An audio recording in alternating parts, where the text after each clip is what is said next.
didefinisikan tentang percobaan tindak pidana yang tidak diatur dalam KUHP, tetapi dalam KUHP hanya ada batasan yang menentukan kapan ada percobaan dan menentukan syarat-syaratnya saja, yakni diatur dalam pasal 53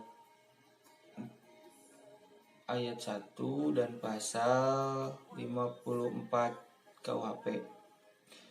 Bunyi ayat 1 pasal 53 KUHP yaitu mencoba melakukan kejahatan itu dipidana jika niat untuk itu telah ternyata dari adanya permulaan pelaksanaan dan tidak selesainya pelaksanaan itu bukan semata-mata disebabkan karena kehendaknya sendiri. Poin kedua, maksimum pidana pokok terhadap kejahatan dalam hal percobaan dapat dikurangi sepertiga. Yang poin ketiga, jika kejahatan diancam dengan pidana mati dan pidana seumur hidup, dijatuhkan pidana penjara paling lama 15 tahun. Lalu ada sifat percobaan.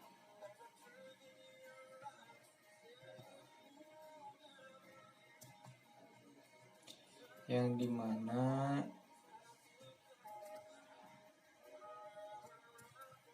sebagai dasar atau alasan memperluas dapat dipidananya orang, yaitu seseorang yang dapat dikenakan sanksi pidana apabila sudah memenuhi unsur pasal 53 namun tidak memenuhi unsur delik. Jadi sifat dari pasal 53 ini, percobaan dipandang sebagai memperluas dapat dipidana orang dan bukan memperluas rumusan delik. Terus ada sebagian dasar alasan memperluas dapat dipidananya perbuatan, yaitu bahwa TP percobaan merupakan satu TP yang bulat dan lengkap. Percobaan bukan delik yang tidak sempurna, tetapi delik sempurna dan bentuk khusus, yaitu penganutnya adalah Pompe dan Mujatno. Lalu dasar patut dipidana percobaan. Satu ada teori subjektif, yang kedua ada teori objektif. Nah, dari teori subjektif ini, menurut teori ini, dasar patut dipidananya percobaan terletak pada sikap batin atau watak yang berbahaya dari perilaku. Nah, penganut teori subjektif ini tuh yaitu dari Van Hemel. Sedangkan dari teori yang kedua, teori objektif. Menurut teori ini, dasar patut dipidana percobaan terletak pada sifat berbahayanya perbuatan yang dilakukan oleh pelaku. Jadi dilihat bagaimana kejahatannya dulu dari si pelaku, apakah itu bisa membuat satu orang itu meninggal atau bagaimana. Lalu ada teori objektif formil, yaitu perbuatan itu dianggap berbahaya terhadap tata hukum. Penganutnya itu Dunstan and Evenbergen.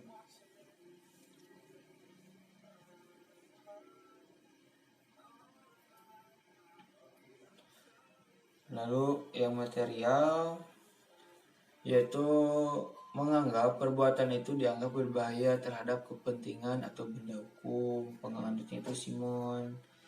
Lalu ada unsur-unsur percobaan, yaitu awalnya ada niat, adanya permulaan pelaksanaan, lalu pelaksanaan tidak selesai bukan karena kehendak sendiri. Jadi yang namanya niat merupakan sifat batin perilaku yang bisa terlihat secara nyata. Niat dapat terlihat setelah permulaan pelaksanaan. Niat di sini harus berupa niat yang jahat, bukan niat yang baik. Karena kalau niat yang baik gak mungkin juga kena pasal KUHP ayat 53 dan 54. Nah, lalu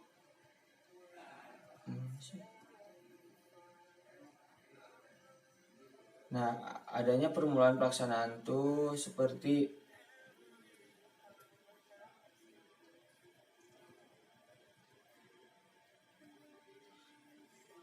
kayak si A dituduh hendak membakar rumah B dengan persetujuan B. Pada malam yang telah ditentukan, A masuk ke rumah B dengan menaruh barang-barang yang mudah terbakar di tiap kamar, yang kemudian dihubungkan dengan sumbu satu sama lainnya, yang kemudian dihubungkan pada kompor gas yang mengeluarkan api jika ditembakkan.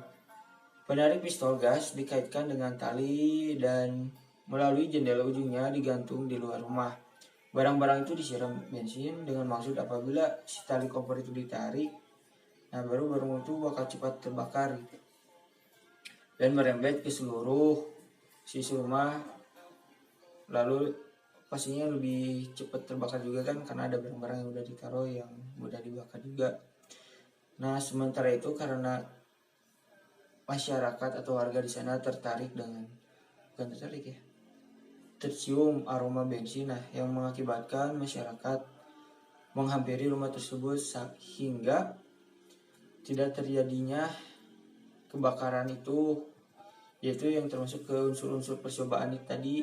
Nah, yang ketiga, pelaksanaan tidak selesai bukan karena kehendak sendiri. Nah, namun contoh yang barusan kehendak ya masyarakatnya sendiri yang ingin mengetahui kenapa, dan sampai akhirnya tidak selesai juga pembakaran rumah tersebut.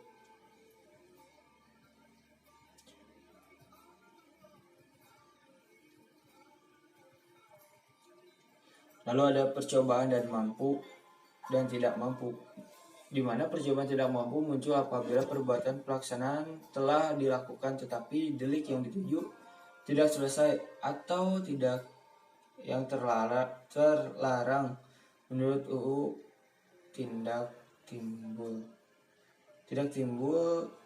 timbulnya akibat yang dilarang dapat disebabkan tidak mampunya objek.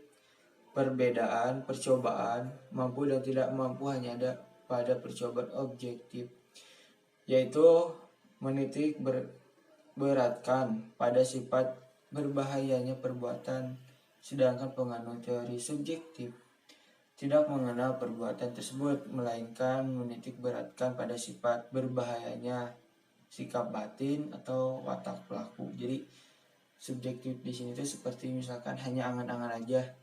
Misalkan si B menurut saya dia buruk, padahal nyatanya belum tentu buruk. Kalau objektif itu udah sesuai dengan KUHP atau KUHAP.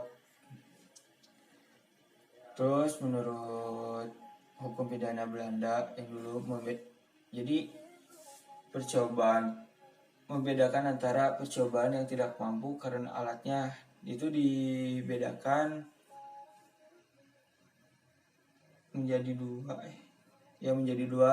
Yang satu tidak mampu mutlak atau absolut, itu yaitu bila dengan alat tersebut tidak mungkin akan muncul delik. Misalnya meracun dengan air kelapa muda.